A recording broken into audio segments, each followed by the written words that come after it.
Hola, te damos la bienvenida de parte de la Iglesia Bautista Palabra de Vida en Tampa, Florida. Es un gozo para nosotros compartir este mensaje contigo. Esperamos que sea de edificación. Para más información, visita nuestro sitio en internet. Que Dios te bendiga.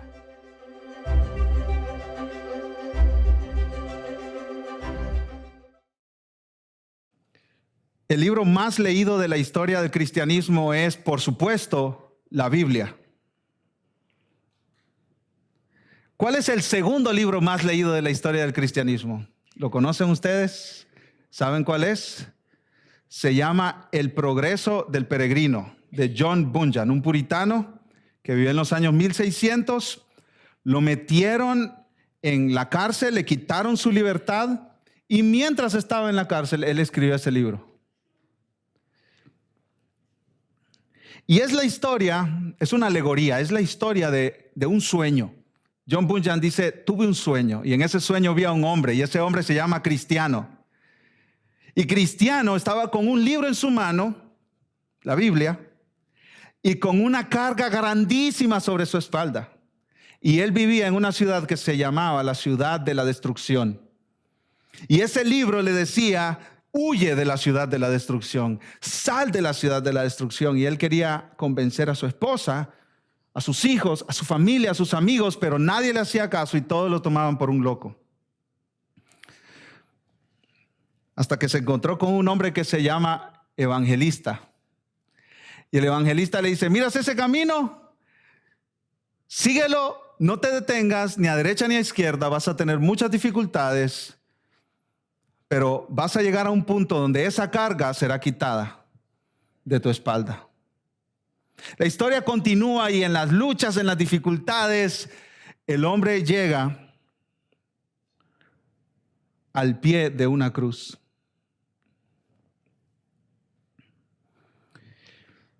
No había podido liberarse de esa carga. Con mucha dificultad llegó al pie de esa cruz. Y ahí enfrente de esa cruz, la carga que tenía sobre la espalda se cayó. Y él elevó un canto. Y en ese canto dijo, hasta aquí llegué cargando con mi pecado. No podía lograr aliviar la aflicción en que yo estaba. Hasta que llegué aquí. ¿Qué lugar este? Este es el principio de mi eterna bendición. Ahora ha caído la carga de mi espalda para siempre. Por gracia se han cortado las cuerdas de mi aflicción. Bendita cruz, bendito sepulcro, bendito más bien sea el hombre que fue puesto allí en vergüenza por mí. Ese es el canto de todo cristiano verdadero. Amén, hermanos. Ese es el canto de todo hijo de Dios, de toda hija de Dios. Hemos llegado al clímax, a la cúspide del Evangelio de Marcos. Este pasaje que tenemos enfrente de nosotros es la razón por la cual Marcos escribió su Evangelio. Aquí está, enfrente tuyo. No lo busques más, no lo pierdas, ahí está. Todo en el Evangelio de Marcos ha venido preparando para este momento, para este pasaje, para estas palabras.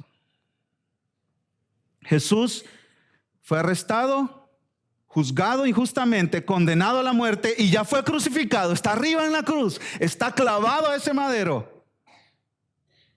Y Marcos te quiere decir a ti, me quiere decir a mí, ¿qué sucedió cuando Jesús estaba sobre la cruz? Y este sermón se titula Jesús sobre la cruz.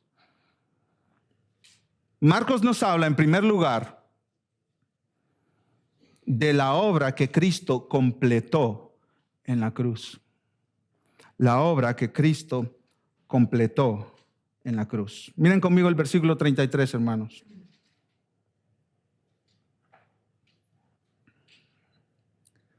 Cuando vino la hora sexta, hubo tinieblas sobre toda la tierra hasta la hora novena. ¿Qué horas son en la hora sexta? Son las 12 del mediodía. cuando el sol brilla con más fuerza, cuando el sol está en su punto de máxima luz, de máximo calor, las 12 del mediodía. ¿Y qué horas son la hora novena? Las 3 de la tarde. Y dice que cuando fueron las 12 del mediodía, hubo tinieblas sobre toda la tierra. No sabemos si tierra ahí significa sobre toda la tierra, queriendo decir el mundo entero, el globo terráqueo, o sobre toda la tierra de Israel. No sabemos, no importa.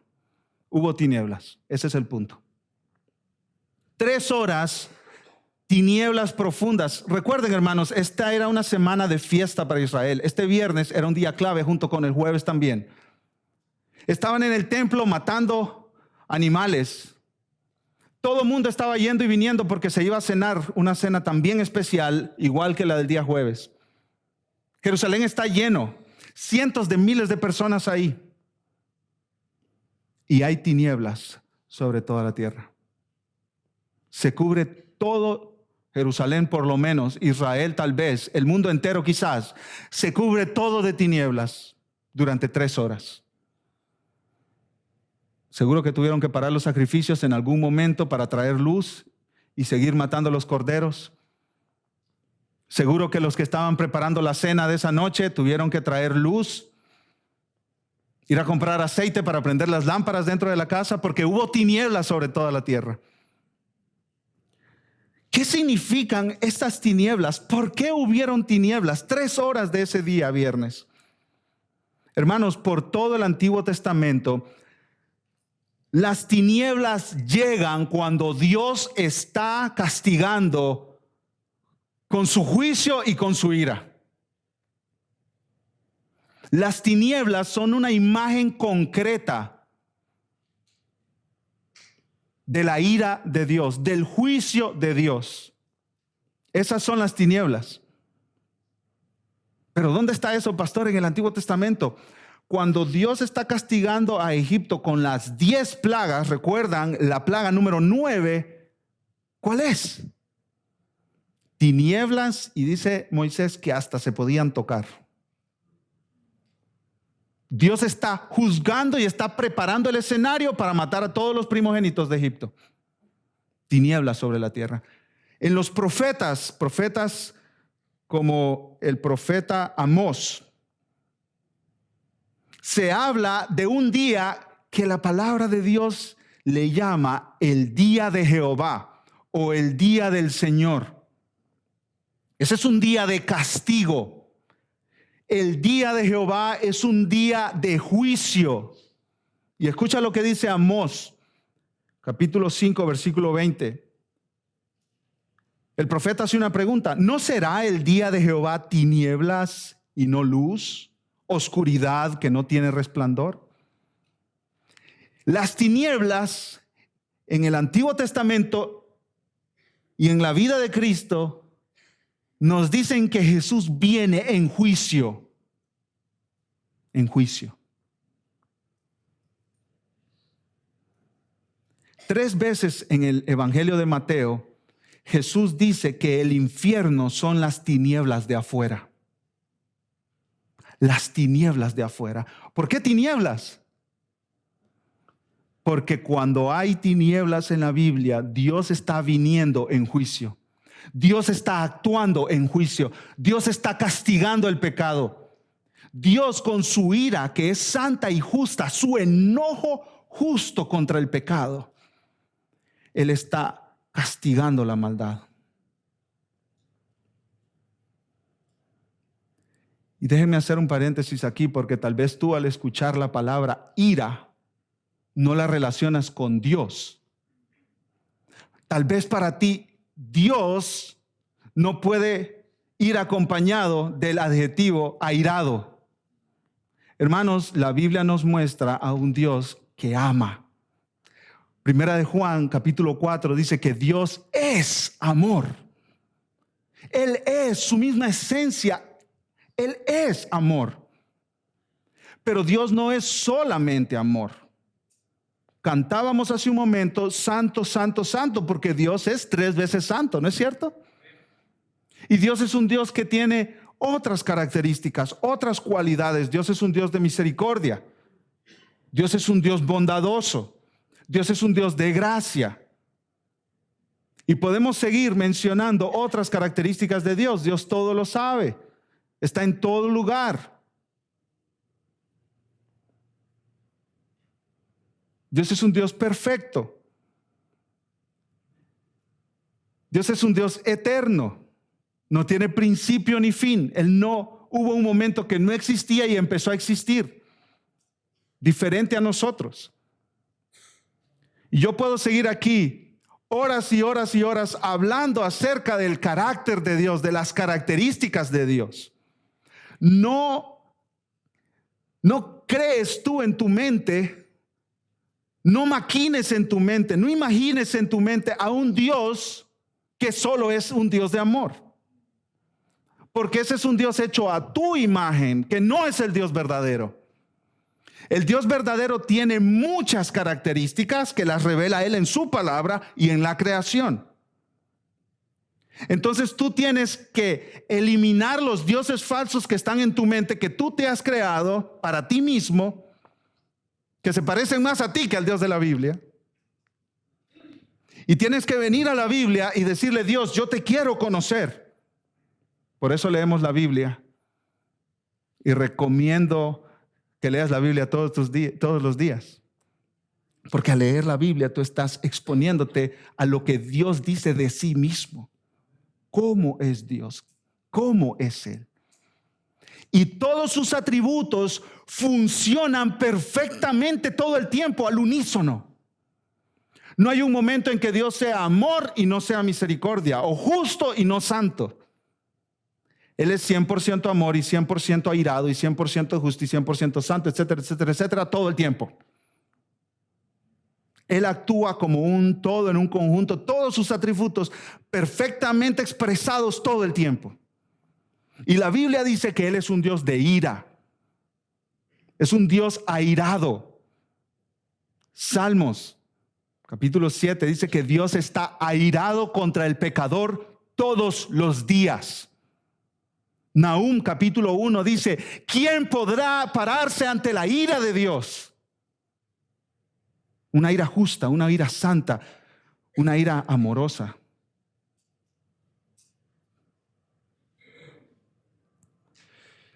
Dios es un Dios de ira. Y ahí en el infierno se estará expresando la ira de Dios por la eternidad en la oscuridad. La oscuridad de la ira de Dios caerá sobre todas las personas en el infierno por siempre. Por siempre. Por eso, desde este púlpito rogamos: reconcíliate con Dios. No vayas al infierno. No vayas al infierno. Te lo ruego. Arrepiéntete de tu pecado y ven a Cristo, que es el único que puede salvarte. No vayas al infierno. Es un lugar de oscuridad. Es un lugar de donde no hay salida. No vayas al infierno. Preocúpate más de no ir al infierno que de pagar la renta. Preocúpate más de no ir al infierno que de que se te dañó el carro o cualquier otra cosa en esta tierra. Hay gente que me dice: pastor, si tenemos salud estamos bien. Si tú tienes salud y no tienes a Cristo, te vas a ir al infierno. Ven a la cruz aunque no tengas salud. Ven a la cruz, ven a Cristo hoy. Dios envió tinieblas a Jerusalén por 3 horas. El pastor MacArthur dice: el infierno vino a Jerusalén.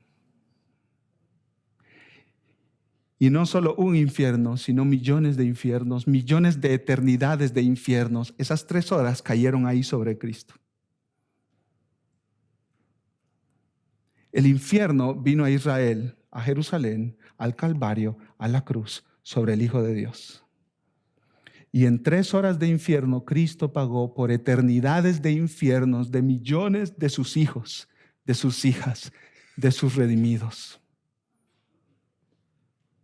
Pero ¿cómo es posible, pastor, que en 3 horas, un hombre haya podido pagar millones de infiernos? Por eso nuestro Salvador tenía que ser Dios encarnado, Dios hombre, el eterno Hijo de Dios pagando eternos infiernos. Por eso nosotros creemos en la deidad de Cristo. Cristo no fue creado como dicen los testigos de Jehová. Cristo es eterno, igual en carácter a Dios Padre y a Dios Espíritu Santo. Y nosotros adoramos, y lo cantamos hace un momento, nosotros adoramos a un Dios trino. ¿Por qué nadie puede salvarse a sí mismo? Porque en primer lugar nadie es perfecto y en segundo lugar nadie es eterno. Tú no puedes pagar por una eternidad en el infierno durante tu vida en esta tierra. Tienes que descansar en la obra de otro, en la obra de Cristo. Esto que yo te estoy diciendo ahorita es el mensaje más importante del universo. No hay otro mensaje más importante que este. Este mensaje supera cualquier noticia que tú has escuchado esta semana. Hay elecciones en el 2020. Eso es nada comparado con este mensaje que yo te estoy predicando hoy. Escúchame, tu eternidad está en juego si tú no vienes a Cristo. Tu eternidad en el infierno. Ven a Cristo hoy, te lo ruego. Te lo ruego.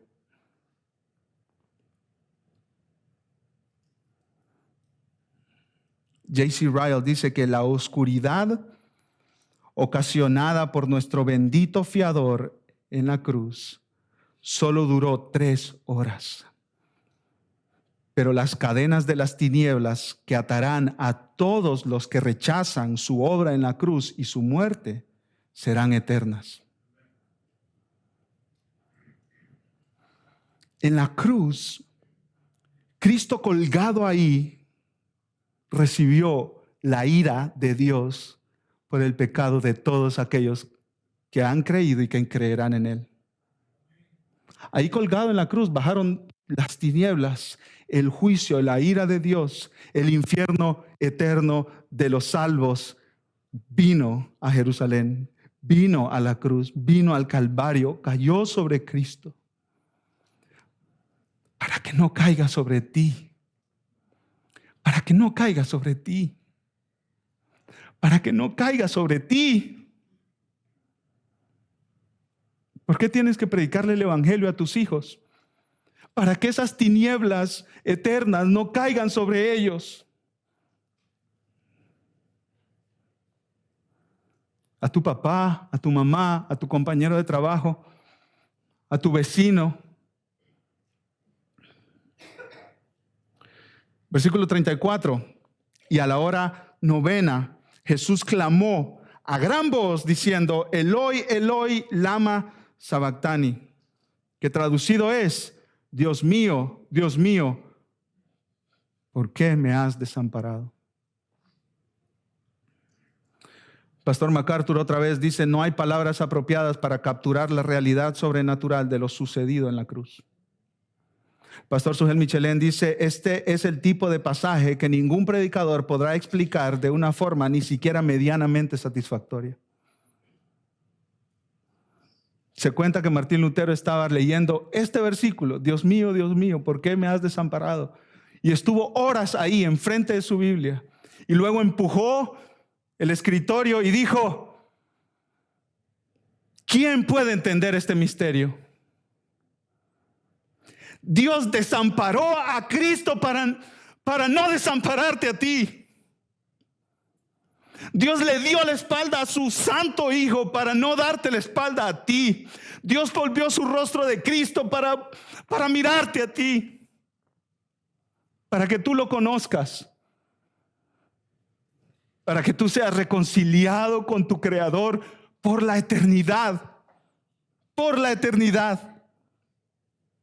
Esta frase, Dios mío, ¿por qué me has desamparado? Jesús la dijo de memoria del Salmo 22:1. El Salmo 22:1 es un justo que está sufriendo injustamente. Y Cristo está profetizado en ese salmo 1000 años antes de venir. Este es un momento de angustia para Jesús. Y en ese momento Jesús dice: Dios mío. La única vez en todo el Nuevo Testamento que Jesús se refiere a su Padre como Dios, no como Padre. ¿Por qué? Porque el Padre le ha abandonado. El Padre le ha abandonado. Jesús murió abandonado por Dios para que su pueblo pudiera acercarse a Él. Esta es la copa que Jesús dijo en el jardín de Getsemaní: si es posible, pasa de mí esta copa, pero que no se haga mi voluntad sino la tuya. Esa es la copa. Esa es.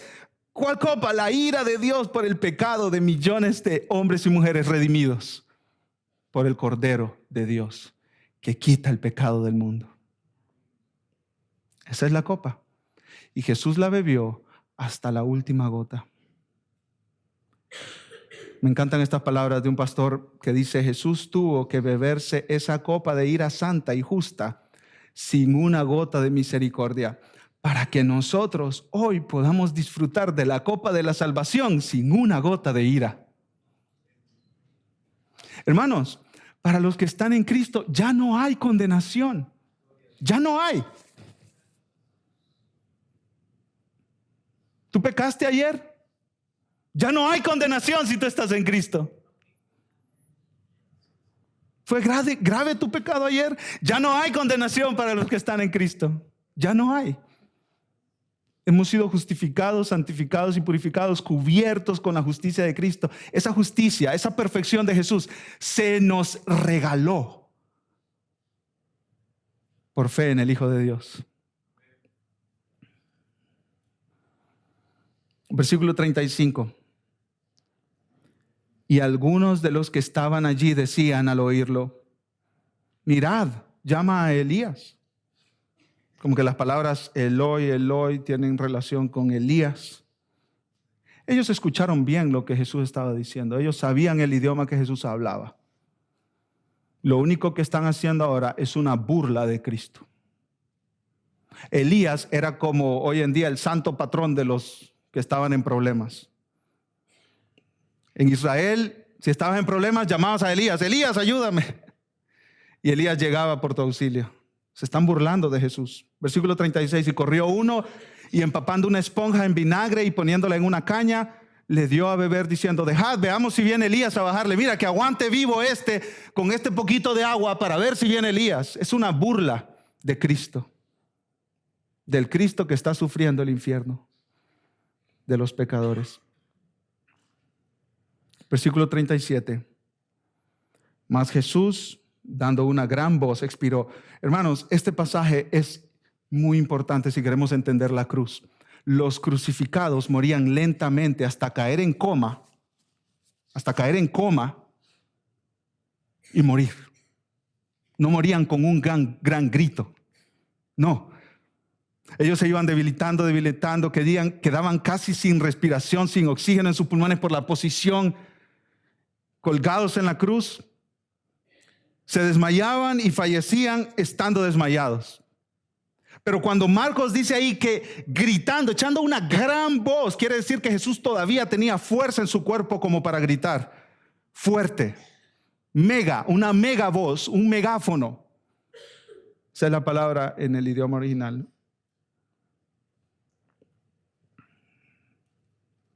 Él murió cuando Él decidió morir. Él dio su vida cuando Él decidió darla. Él dice: yo doy mi vida, nadie me la quita. Él murió en el momento exacto que Él dijo: voy a morir.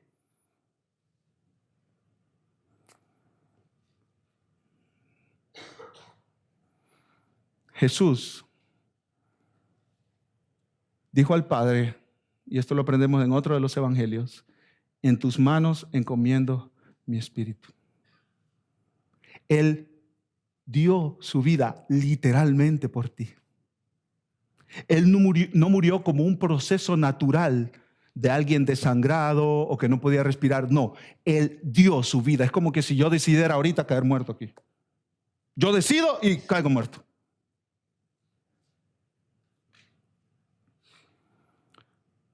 Cristo dio su vida por ti, literalmente y con todo el significado de la palabra. Él se entregó a sí mismo.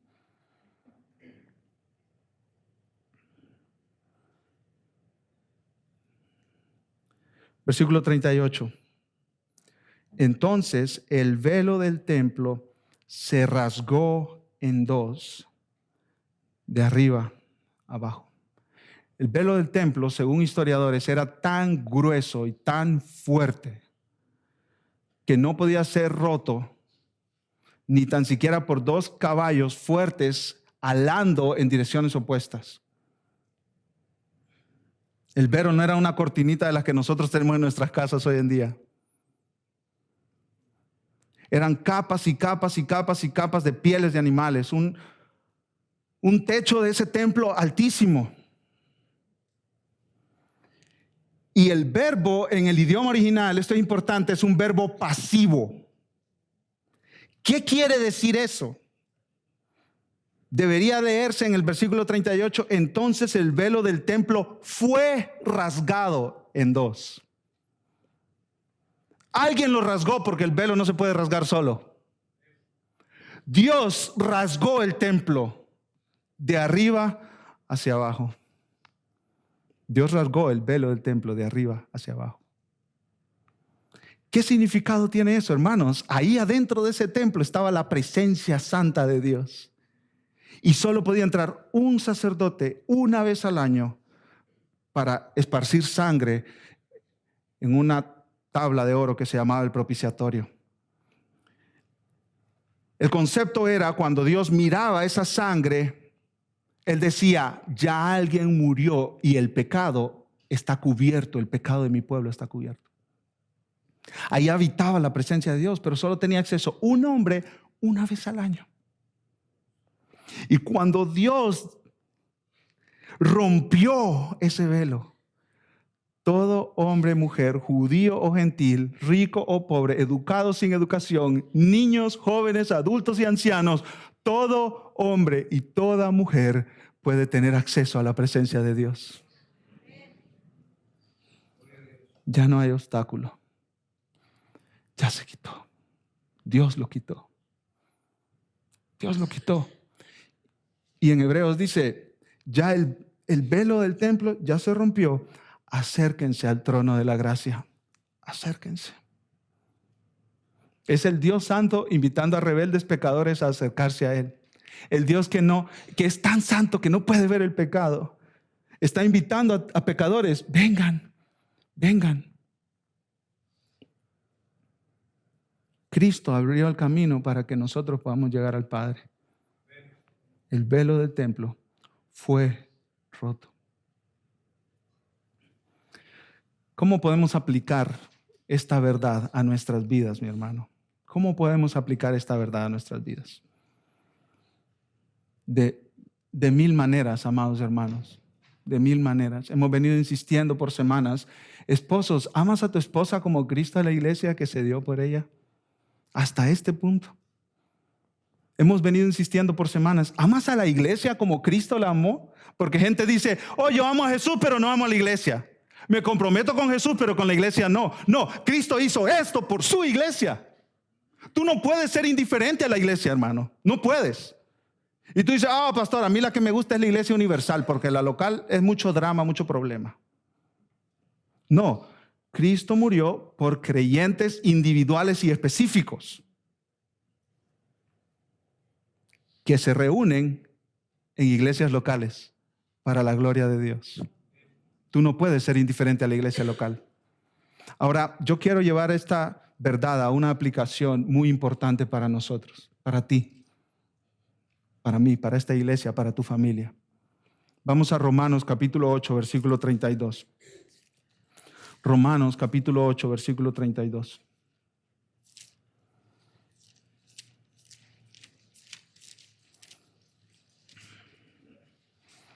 Romanos capítulo 8, versículo 32.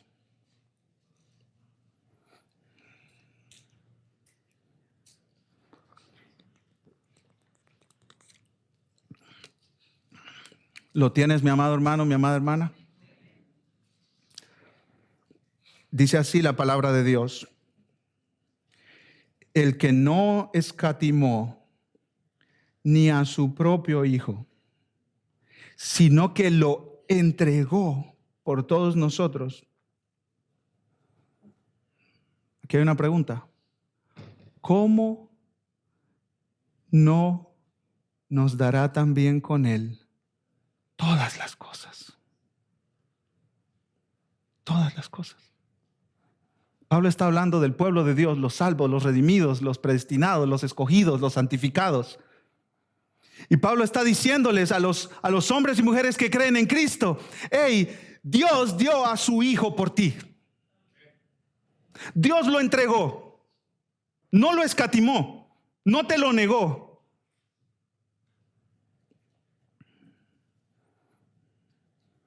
No se abstuvo de darlo, no evitó darlo, Él lo dio a su Hijo. ¿Cómo no nos dará también con Cristo todas las cosas? Ese es un argumento del mayor al menor. Si te dio lo más importante, ¿cómo no nos dará también todas las cosas menos importantes? Si te dio lo más valioso, ¿cómo no nos dará también lo menos valioso? Si te dio a su Hijo, ¿cómo no te dará también la provisión que necesitas, la gracia que necesitas? Estas palabras, mi hermano, Pablo las tomó de Génesis, capítulo 22. ¿Tú sabes cuál es la historia en Génesis, capítulo 22? La historia de Abraham, que Dios le pidió que matara a su hijo Isaac, que lo sacrificara en el monte. Abraham fue, hizo un altar, puso la leña y le dijo a Isaac: tú eres el sacrificio. Isaac se subió, seguramente Abraham lo amarró ahí, tomó un cuchillo y se lo iba a clavar en el cuello a su hijo que Dios le había prometido. Y Dios le dijo: sacrifica a tu hijo, tu único. Y cuando Abraham estaba a punto de clavar el cuchillo en el cuello del muchacho, Dios le dijo: detente. Eso fue con Abraham, pero en la cruz Dios Padre no se detuvo. Mató a su hijo. Mató a su hijo. Por tus pecados lo mató. Por tu maldad. Así de grave es tu pecado. Así de pecaminoso es tu pecado, así de malvado es tu corazón, que Dios tiene que matar a su Hijo para que tú seas perdonado. Dios no se detuvo, Él no lo escatimó, Él lo dio por completo. Y Pablo dice: si Él te dio a su Hijo, si Él te dio lo más importante, Él también, y esta es una promesa, te dará todas las cosas que tú necesitas. Siempre, todo el tiempo, no tengas duda. Si Dios te dio lo mayor, Él te dará lo menor también. Si Dios te dio lo más importante, Él te dará lo menos importante también. Hermanos, la obra de Cristo garantiza que todas nuestras necesidades serán cubiertas por un Dios generoso, bondadoso y lleno de gracia. La cruz garantiza que tú tendrás todo aquello que Dios entiende que tú necesitas. Un esposo, si tú eres soltero, soltera, chicos, si Dios entiende que tú necesitas, Dios te lo va a proveer. Una esposa,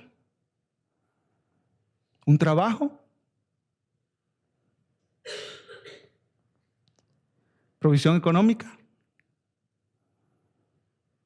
salud. Todo lo que Dios entienda que tú necesitas, Dios te lo va a proveer porque ya dio lo que más necesitabas.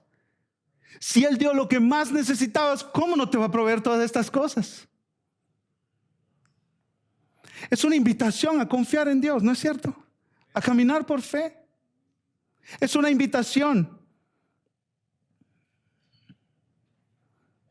para confiar en que Dios, si cubrió nuestra mayor necesidad, Él suplirá para cubrir todas las necesidades menores que tenemos.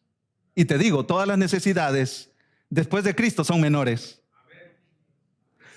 ¿Tu mayor problema era el pecado? ¿Cristo pagó por el pecado? ¿Tú has confiado en Él? Y luego tus menores problemas, Dios dice, hey, hijo, hija, déjamelos a mí.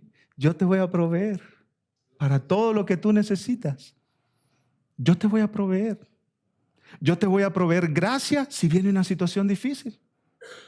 Yo te voy a proveer paz si pasas por tribulación. Yo te voy a proveer gozo cuando estés en medio de la tormenta. Confía en mí. ¿No vives tú afanado, mi hermano? Wow, ¿y si se muere mi esposo? Wow, ¿y si se muere mi esposa? Wow, ¿y si mi hijo no se convierte? ¿No vives tú afanado, mi hermano? Yo creo que si tú eres como yo, vives afanado.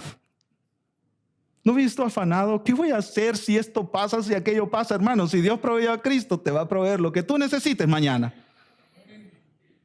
Él te va a dar la gracia para soportar cualquier tribulación que venga. Y la gracia para disfrutar cualquier provisión que venga sin apartarte de Él y negarlo. Dios te va a dar lo que tú necesitas según su sabiduría y su perfecto plan para ti. Iglesia, tenemos un camino un poco incierto enfrente de nosotros. No nos preocupemos. Si Dios nos dio a Cristo, nos dará todo lo que esta iglesia necesita. No vivas ansioso tu vida. Es pecado vivir ansioso, es pecado vivir preocupado, mi hermano. ¿Por qué? Porque Dios te está prometiendo, hey, te di lo más importante. Confía en mí para todo lo que es menor. Para todo lo que es menor. Iglesia, confiemos en nuestro buen Dios. Él dio a su Hijo, nos dará también todas las cosas. Todas las cosas.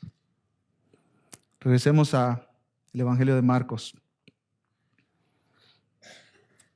Marcos nos habla en segundo lugar sobre la confesión del soldado al pie de la cruz. Versículo 39. Y el centurión que estaba frente a él, viendo que después de clamar había expirado así, dijo, verdaderamente este hombre era hijo de Dios. ¿Qué era un centurión? Un líder de 100 soldados. Eso era un centurión. Este era un hombre de guerra experimentado para torturar a otros y ver torturas. Este era un hombre sanguinario, endurecido de su corazón. Tenía callos en sus manos de cargar su espada y de dar latigazos.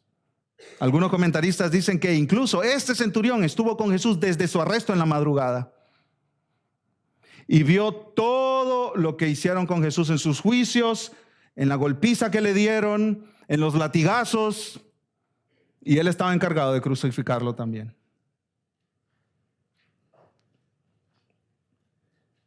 En el Evangelio de Lucas nos dice un detalle que Marcos no nos cuenta, y dice que el centurión dio gloria a Dios. Es increíble que en el Evangelio de Marcos se comienza diciendo, este es el Evangelio del Hijo de Dios, ¿no es cierto? Pero en todo el Evangelio, la única persona que dice que Jesús es el Hijo de Dios es este centurión. Es este centurión.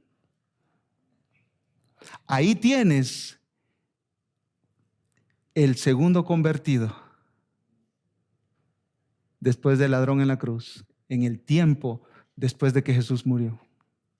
Ahí lo tienes, enfrente tuya. La persona más improbable. ¿Quién dijo que un centurión se podía salvar? Ahí está. Este hombre dio gloria a Dios y dijo, este verdaderamente era el Hijo de Dios. ¿Saben a quiénes los romanos le llamaban Hijo de Dios? Al César. Y el concepto de hijo de Dios estaba lleno de una idea de poder, un emperador romano indestructible. Y aquí está este judío desnudo, este Galileo sin ropa, colgado de esa cruz. Y este soldado dice, este verdaderamente era el Hijo de Dios. Dios le cambió todos los conceptos a este soldado.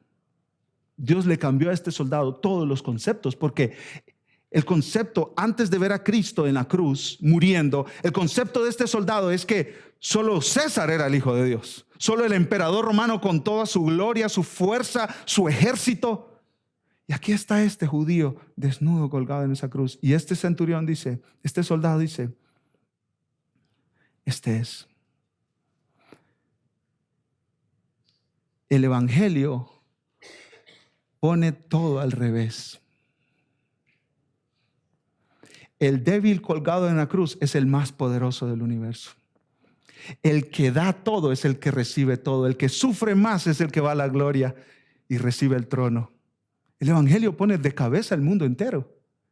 Es mejor dar que recibir. Eso el mundo no lo dice, pero Cristo sí lo dice.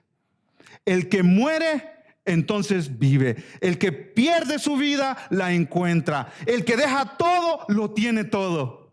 Ese es el evangelio. Ese es el evangelio.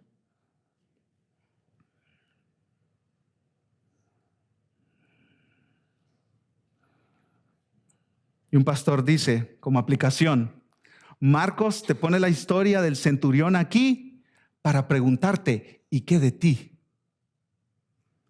Él dijo, este es el Hijo de Dios, y muy seguramente fue convertido porque Lucas nos dice que dio gloria a Dios. ¿Y qué de ti? Ahí está el Hijo de Dios en la cruz. ¿Has confiado en Él como tu Salvador? ¿Te has arrepentido de tu pecado y has venido a Jesús en fe? ¿Has dicho, esa obra que Jesús hizo en la cruz es mía? Él pagó por mi pecado, por mi maldad.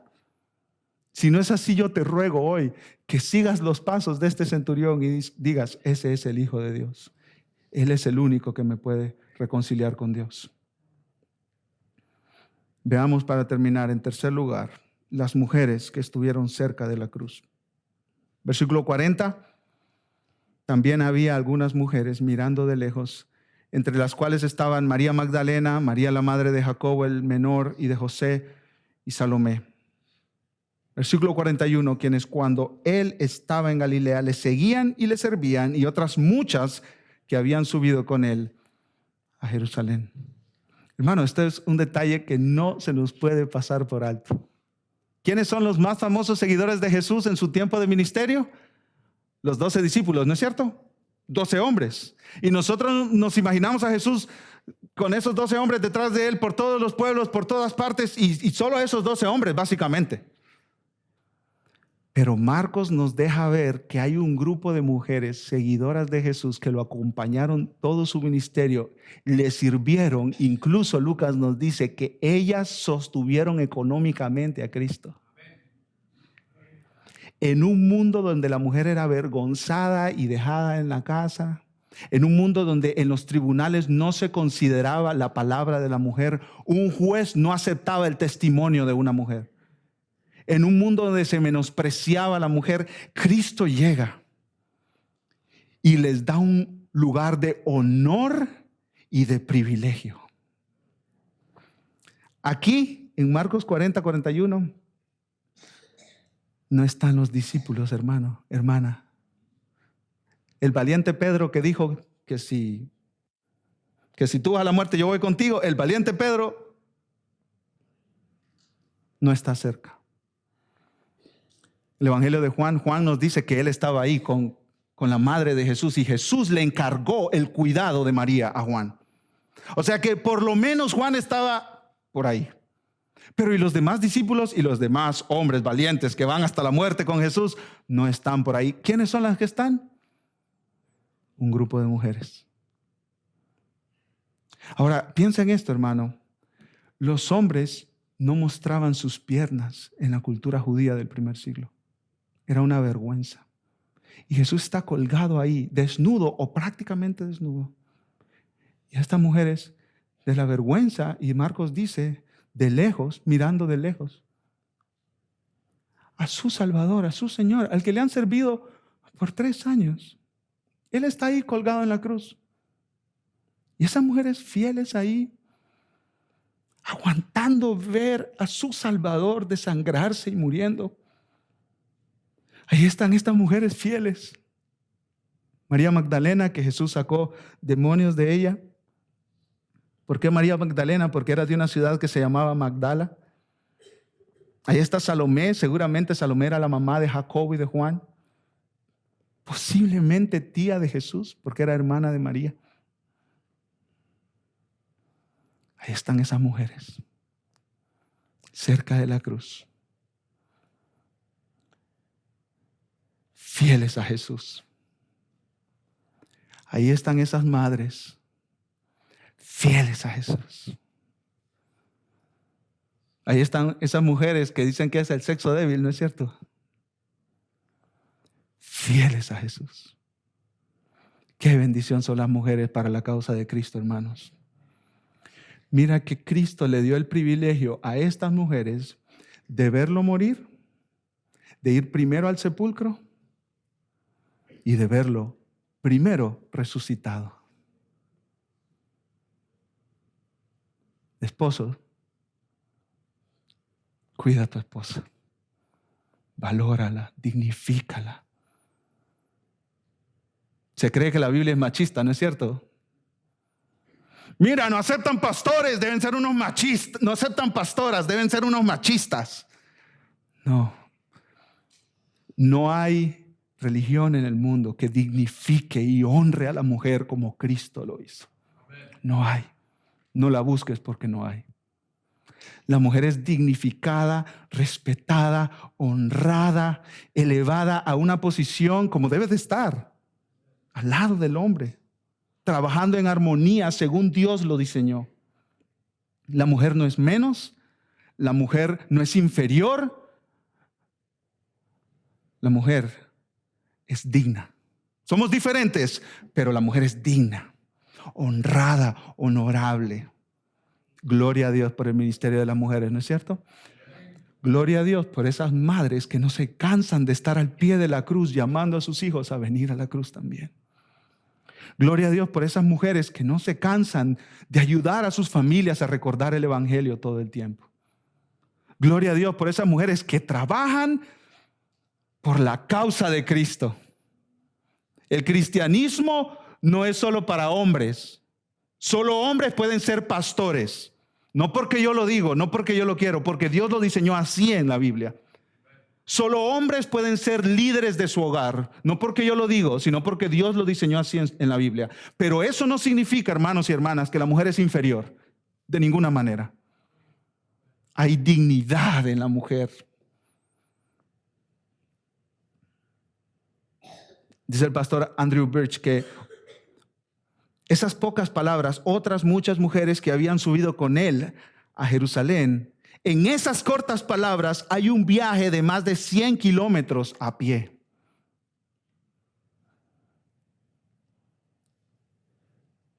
Es un viaje de varias semanas o tal vez meses.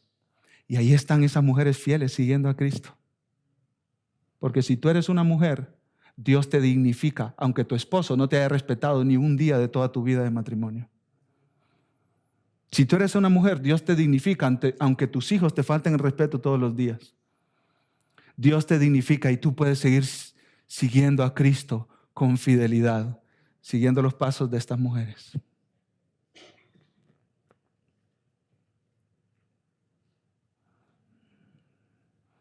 De nuevo el pastor Andrew Birch. Muchos consideran la Biblia un libro machista que refleja un mundo machista, pero un examen cuidadoso revelará que la Biblia honra a las mujeres, reconociéndolas como coportadoras, junto con los hombres, de la imagen de Dios, y por tanto exactamente iguales a los hombres en dignidad y merecedoras del mismo respeto que los hombres. Nadie más que el Señor Jesucristo elevó la posición de la mujer en la sociedad. Gloria a Dios por las mujeres de nuestra iglesia. Gloria a Dios por las madres fieles que no se cansan de estar ahí al pie de la cruz y de invitar a toda su familia a venir a Cristo. Este es el pasaje, los versículos, las palabras cumbre del Evangelio de Marcos. Yo he venido orando toda la semana que Dios me permita terminar este sermón. Perdí la cuenta ya de todas las veces que lloré estudiando esto. Porque Cristo se entregó, dio su vida por pecadores que merecían la condenación eterna. Y tú, si no has venido a Cristo, puedes venir hoy. Deja tu pecado. ¿Cómo tú puedes disfrutar del pecado por el que Cristo sufrió la ira de Dios? ¿Cómo tú puedes disfrutar del pecado por el cual el castigo de Dios cayó sobre Cristo? ¿Cómo? Dímelo, ¿cómo? Cristiano, dime, ¿cómo? ¿Cómo tú puedes deleitarte en la película que promueve el pecado por el que Cristo murió? ¿Cómo? ¿Cómo? Es que no hay manera. Si tú estás consciente de la cruz y de lo que Cristo hizo, ¿cómo vas a vivir en pecado, mi hermano, mi hermana? Como una práctica continua de vida. Tú puedes pecar, pero no puedes vivir constantemente en pecado. No puedes. Ven a Cristo hoy, si no has creído en Él, y ven a Cristo hoy, si estás viviendo en pecado, pero ya crees en Él. Ven a la cruz. En Jesús hay perdón, y perdón completo y perdón total. Ven a Cristo hoy. Esta invitación es para no creyentes, para aquellos que no han confiado en Jesús, y esta invitación es para aquellos que ya han puesto su fe en Jesús. Porque no hay ningún día de nuestra vida donde no necesitemos recordar que tenemos que venir a la cruz. Vamos a orar.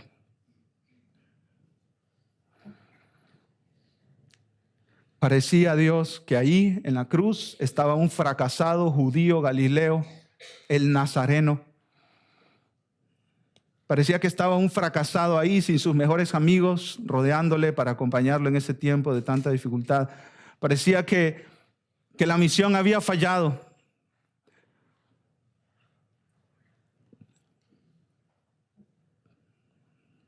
Pero tú tienes planes diferentes, Dios. Y ese momento de debilidad fue el momento en que Jesús pagó por nuestra maldad. Ese momento allá en la cruz fue el momento en el que Jesús cargó con nuestro pecado. Y ese momento de aparente derrota fue el momento de mayor victoria. Mayor victoria en la historia de la humanidad. En la historia de la humanidad. Gracias, Dios, porque esa deuda de pecadores Cristo la pagó en la cruz.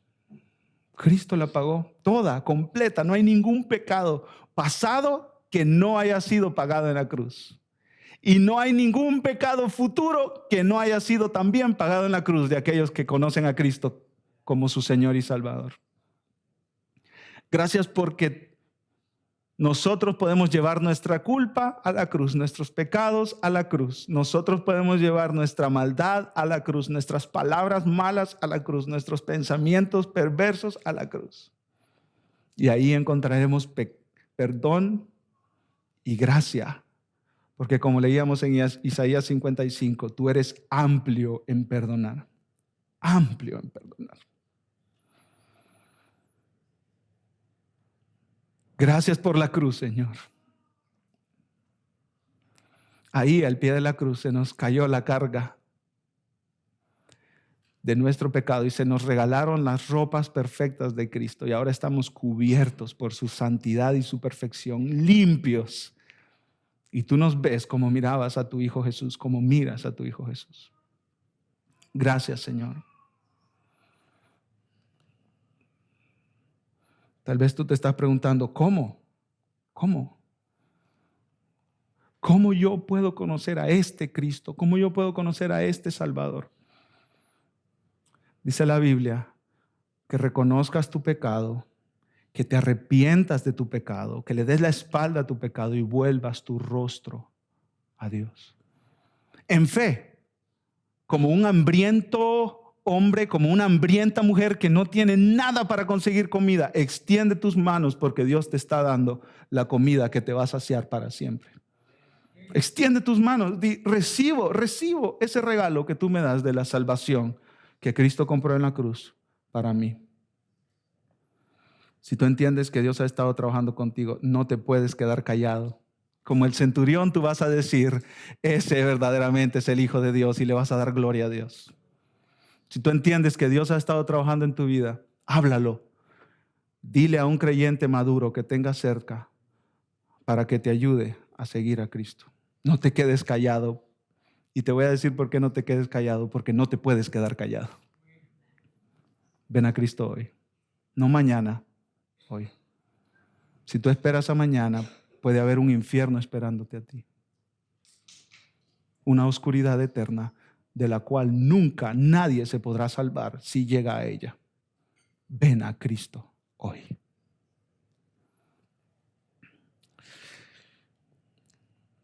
Padre, te bendecimos, Señor, y te adoramos por la obra de Jesús.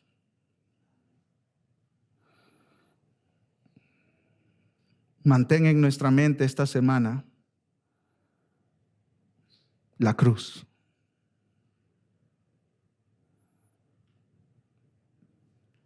Que no se vaya de nuestros pensamientos la obra de Jesús. Anímanos, Señor, porque como hablábamos, si diste a Cristo, nos darás también con Él todas las cosas. Llévate con esa verdad nuestras ansiedades y nuestros temores, Señor. Llévate con esa verdad nuestras preocupaciones. Llévate con esa verdad todas aquellas cosas que están en nuestra mente y en nuestro corazón que no nos dejan tener paz, Señor. Porque si tú diste a Cristo, tú nos darás también con Él todas las cosas.